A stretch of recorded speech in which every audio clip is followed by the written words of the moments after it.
బిడ్డ, ఈరోజు నేను నీతో మాట్లాడటానికి వచ్చాను. ఈ మాటలు విన్న తర్వాత ఈరోజు నువ్వు చాలా ప్రశాంతంగా నిద్రపోతావు.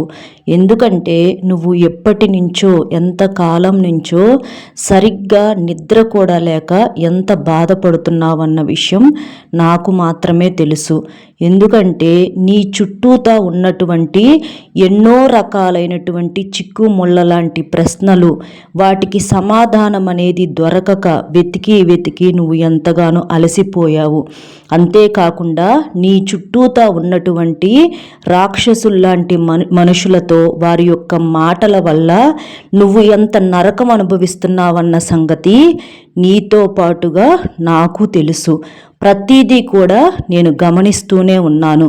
కాబట్టి నువ్వు కార్చేటటువంటి ప్రతి కన్నీటి బొట్టు కూడా ఈరోజు సరైనటువంటి సమాధానం అనేది దొరుకుతుంది. ఈ యొక్క వీడియోలో ఈ యొక్క మాటలు ఏవైతే ఉంటాయో అవి స్వయంగా నా మనసులో నుంచి వచ్చినటువంటి మాటలు. నేను నీ మనసుతో మాట్లాడేటటువంటి మాటలు. నేనే నీతో మాట్లాడుతున్నాను. కాబట్టి ఈ మాటలు అన్నీ కూడా కళ్ళు మూసుకొని ప్రశాంతంగా ఆలకించు. నీ యొక్క అన్ని సమస్యలకు కూడా సమాధానం దొరుకుతుంది. అన్ని రకాలైనటువంటి సమస్యలకు పరిష్కారం అనేది దొరుకుతుంది. ఈ యొక్క వీడియో నీ యొక్క తలరాతనే మారుస్తుంది. కాబట్టి నా యొక్క ఈ మాటలనేవి ఎక్కడా కూడా తోచివేయకుండా పూర్తిగా చివరి వరకు వినుబిడ్డ. బిడ్డ, ఈరోజు నేను నీతో మాట్లాడటానికే వచ్చాను. కారణం ఉంది.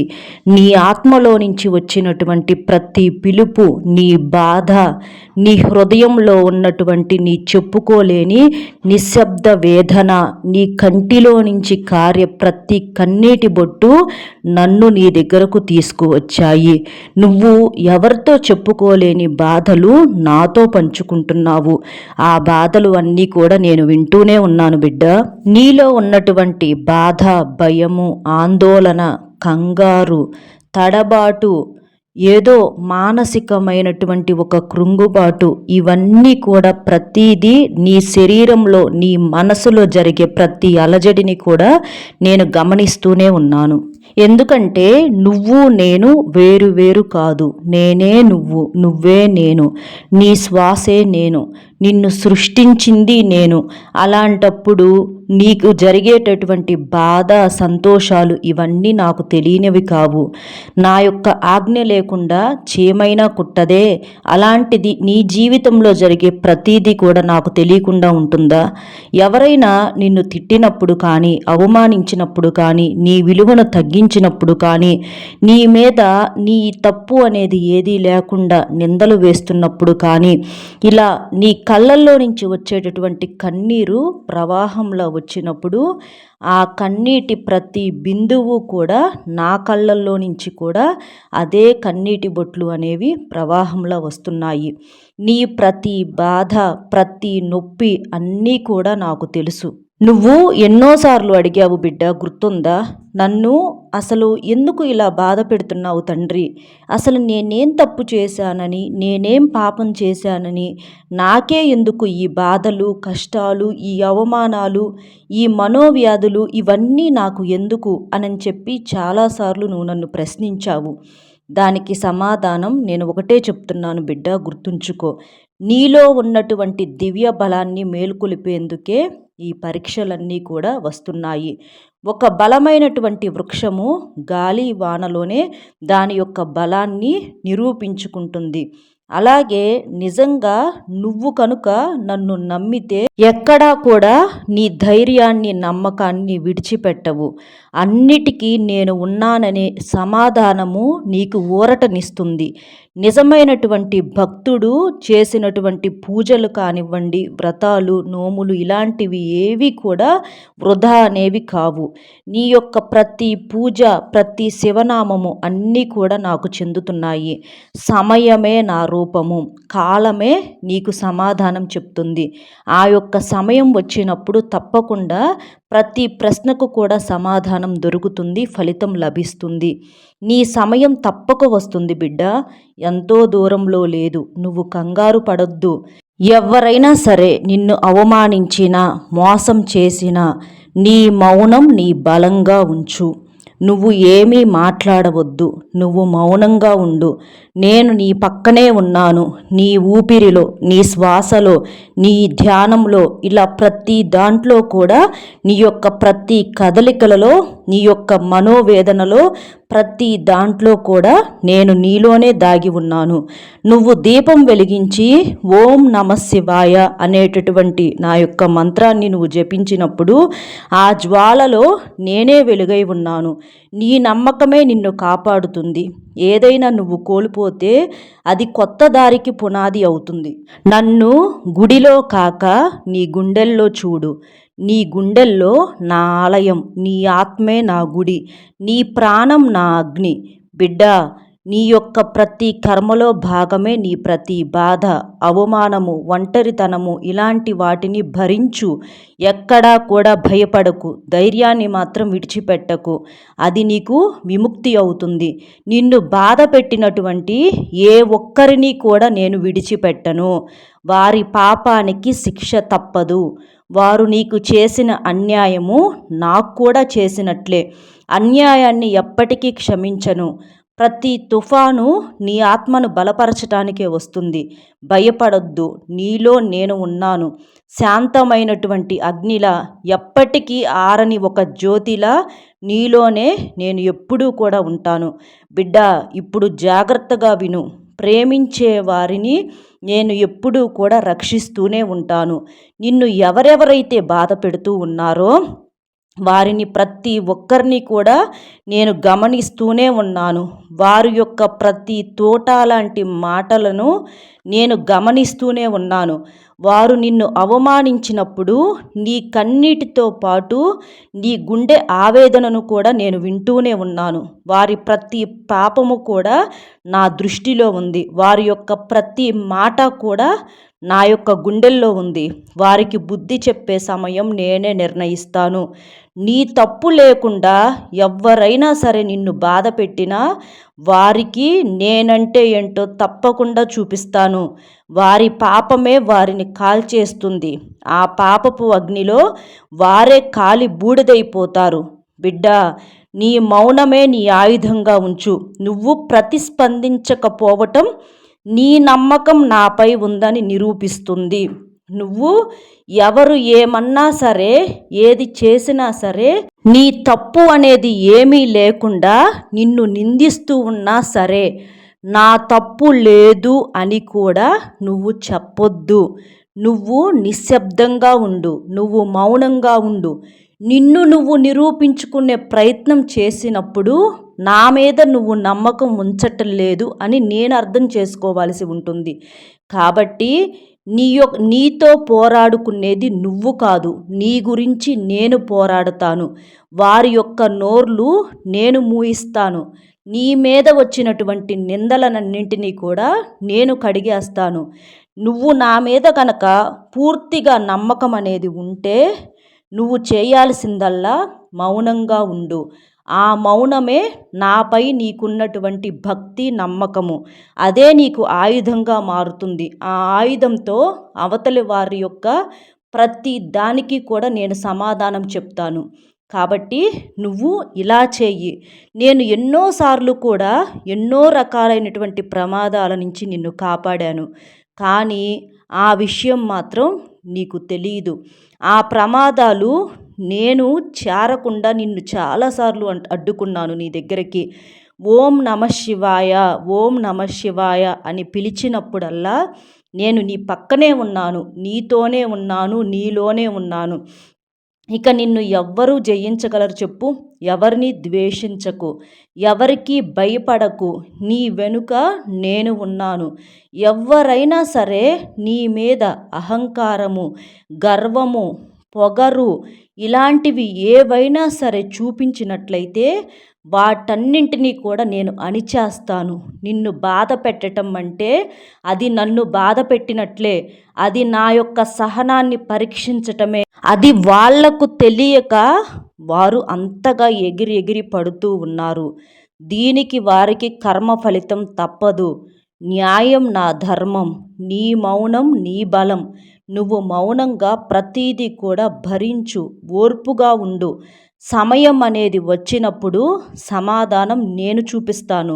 ఏ శత్రువు వచ్చి, ఏ దుష్ట శక్తులు వచ్చి నీ ఎదురుగా నుంచున్నా సరే భయపడకుండా ఓం నమఃశివాయ అనేటటువంటి నా యొక్క పంచాక్షరి మంత్రాన్ని ఉచ్చరించు. అది నీకు రక్షణగా ఉంటుంది. నువ్వు పడిపోయినటువంటి ప్రతిసారి కూడా నిన్ను కాపాడేది నేనే.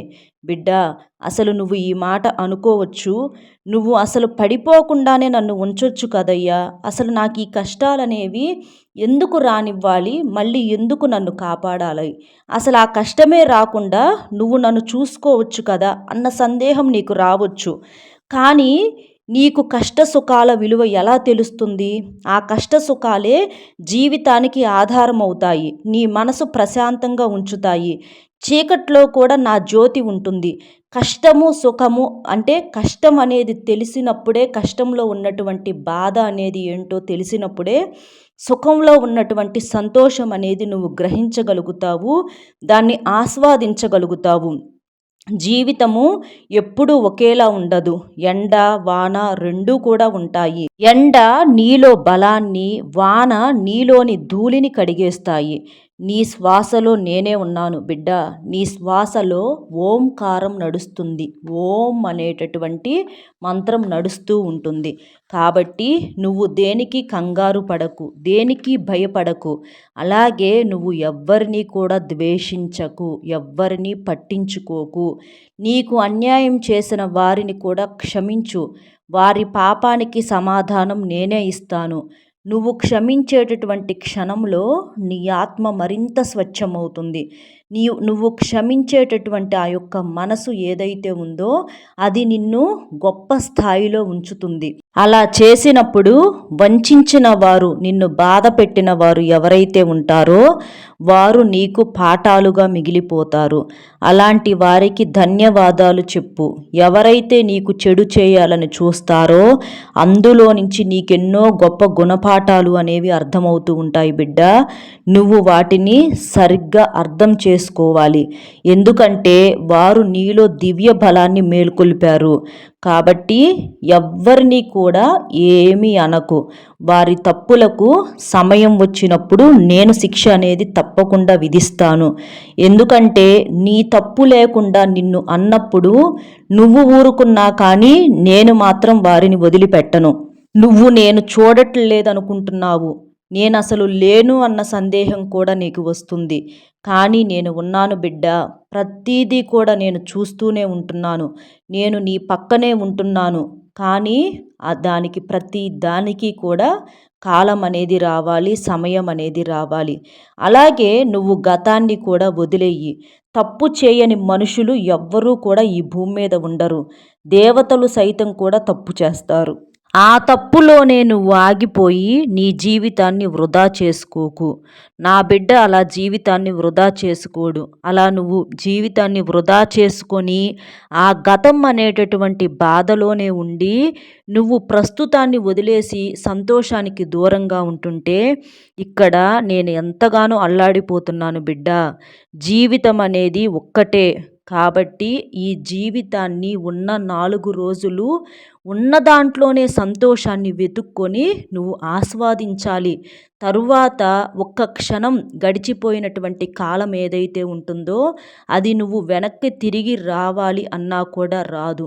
కాబట్టి జీవితాన్ని వృధా చేసుకోవద్దు. తిరిగి పోరాడు. ఏదైతే ఉంటుందో ఆ యొక్క ప్రతి తప్పు కూడా నీకు కొత్త బుద్ధిని నేర్పిస్తుంది. ప్రతి పతనం తర్వాతే నిలబడేటటువంటి బలం అనేది వస్తుంది. మనిషి పడటం ఎవరికైనా సరే పుట్టగానే నడక అనేది చేత కాదు. ఎన్నిసార్లు తప్పటడుగులు వేసి పడిన తరువాతే మనం సరిగ్గా నిలబడటం అనేది నేర్చుకుంటాము. అలాగే నీకు వచ్చేటటువంటి బాధలు, కష్టాలు, నీ చుట్టూతా ఉన్నటువంటి మనుషులు కూడా నీ ఆత్మాభిమానాన్ని తక్కువ చేసుకోవద్దు. నిన్ను నువ్వు ఎప్పుడూ కూడా తక్కువ అనుకోవద్దు. నీ హృదయము దిగులు పడకుండా సంతోషంగా ఉండేలా చెయ్యి. ఎందుకంటే నీ హృదయంలో నేను ఉన్నాను. కాబట్టి నీ హృదయం అనేటటువంటి మందిరంలో నాకు ఎప్పుడూ కూడా వెలుగును ఉంచు. నువ్వు కన్నీరు కారిస్తే ఆ యొక్క వెలుగు అనేది ఉండదు. కాబట్టి నన్ను నీ ఇంటి యొక్క మందిరంలో కాకుండా నీ హృదయ మందిరంలో నాకు పూజ చేయి. దానికి నువ్వు చేయాల్సింది ఏంటంటే సంతోషానికి దగ్గరగా ఉండటము, సంతోషించే మనుషులు నీ చుట్టూత నిన్ను సంతోషపెట్టి నవ్వించే మనుషులు ఎవరైతే ఉంటారో వారికి దగ్గరగా ఉండటము, నిన్ను బాధ పెడుతున్నారు అని అనుకున్న వారికి దూరంగా ఉండటము, పట్టించుకోకుండా ఉండటము. ఇప్పుడు నీలో కొత్త ఉదయము, నిన్నటి బాధ నిన్నటితోనే ముగిసిపోవాలి. ఈ క్షణం అనేది నీకు పునర్జన్మ లాంటిది. నీ గుండెను తెరిచి నన్ను పిలువు చాలు. ఏ యజ్ఞాలు, ఏ పూజలు, ఏ ఉపవాసాలు, ఏ నోములు, ఏ వ్రతాలు, ఏ యాగాలు కూడా వద్దు. వాటన్నింటికన్నా కూడా నీ పిలుపే నాకు ఎక్కువ. ప్రతి కష్టము ఒక సాధన, ప్రతి అవమానము ఒక పరీక్ష, ప్రతి బాధ ఒక బలము. కూలిపోవద్దు, పడిపోవద్దు, నిలబడు. ఆ బలం నీలో ఉంది, నీకు తెలియటం లేదు బిడ్డ. నీ దగ్గర ఉన్నటువంటి బలం అనేది నీకు అర్థం కావటం లేదు. కాబట్టి నువ్వు లేచి నిలబడగలుగుతావు. నిన్ను నేను లేపుతాను. నేనున్నాననే నమ్మకంలో నేను నీలో ఉన్నాను. నీ భవిష్యత్తు గురించి ఆలోచించకు, దాన్ని నాకు అప్పచెప్పు. నీ ధర్మం నువ్వు చెయ్యి. నువ్వు పడాల్సినటువంటి కష్టం నువ్వు పడు. నువ్వు చెయ్యాల్సినటువంటి ప్రయత్నం అనేది నువ్వు చెయ్యి. అలా నీ ధర్మం అనేది నువ్వు నెరవేర్చు. నీకు విజయాన్ని నేను ఇస్తాను. నిన్ను నేను ఓడిపోనివ్వను. నీ యొక్క ప్రతి కష్టంలో కూడా నీకు సుఖం విలువను నేను తెలిసేలా చేస్తాను. నీతి నిజాయితీలో నేను ఉంటాను. నా దయ తప్పకుండా నీకు ఉంటుంది బిడ్డ. ఎప్పుడూ కూడా లేదు నిన్ను పట్టించుకోవట్లేదు, మర్చిపోయాను అని అనుకోవద్దు. నీ యొక్క ప్రతి శ్వాసలో సృష్టి, నీ చూపులో కరుణ, నీ ఆత్మలో శివత్వం దాగి ఉంది. ఈ క్షణం నుంచి కూడా భయాన్ని వదిలేయి, కంగారును వదిలేయి, గతాన్ని విడిచిపెట్టు, భవిష్యత్తును వదిలేయి. ప్రస్తుతంలో నాలో నిండిపో. ప్రస్తుతం ఉన్నటువంటి ప్రతి క్షణం కూడా చాలా విలువైనది. కాబట్టి జీవితం అంటే ప్రతి క్షణాన్ని కూడా ఆస్వాదించటము, ప్రతి క్షణం కూడా సంతోషంగా ఉండటము. ఏ క్షణాన్ని కూడా వదిలిపెట్టుకోవద్దు బిడ్డ. ప్రతి క్షణంలో నీలో ఆనందం కల్పించాలి, నీలో సంతోషం కనిపించాలి. ఎవ్వరిని పట్టించుకోవద్దు. నీకు నేను ఉన్నాను. నువ్వు సంతోషంగా ఉండు. జీవితాన్ని ఆస్వాదించు. జీవితంలో ఉన్నటువంటి మధురత్వాన్ని గమనించు. కాబట్టి ప్రతి క్షణాన్ని కూడా సంతోషంగా గడుపు. అంతా నా మీద భారం ఉంచు. నీ ప్రయత్నం నువ్వు చెయ్యి. నీ జీవితం అంతా కూడా శాంతితో, ఆనందంతో నిండిపోవాలి. నీ మనసులో కాంతి ఎల్లప్పుడూ కూడా వెలిగిపోవాలి. నీ యొక్క నడకలో హుందాతనము, ధైర్యము కనిపించాలి. నీ మాటల్లో జాలి, కరుణ, నీ చూపులో దయ ఉండాలి. నేను ఉన్నాను బిడ్డ. ఎప్పుడు కూడా నీతో నేను ఉంటాను. నీలోనే నేను ఉన్నానన్న విషయం అస్సలు మర్చిపోవద్దు. నీ తల మీద నా చెయ్యి ఎల్లప్పుడూ కూడా ఉంటుంది. నేను నీలో లేను, నిన్ను మర్చిపోయాను అని పొరపాటును కూడా అనుకోవద్దు. నీకు రక్షణ, ఆశీర్వాదము, శాంతము, మనశ్శాంతి, నీకు జీవితంలో కావలసినటువంటి ప్రతి విజయాన్ని నేను నీకు అందిస్తాను. కాబట్టి నువ్వు ధైర్యంగా ఉండు. నీ గుండెల్లో నేను ఉన్నాను. నీ గుండె మీద చెయ్యి వేసుకొని ప్రశాంతంగా నిద్రపో. అన్నీ నేను చూసుకుంటాను. ప్రతి ఒక్కరికి నేను సమాధానం చెప్తాను. కాబట్టి నువ్వు ప్రతి క్షణం కూడా ప్రశాంతంగా ఉండు. దేని గురించి ఆలోచించవద్దు.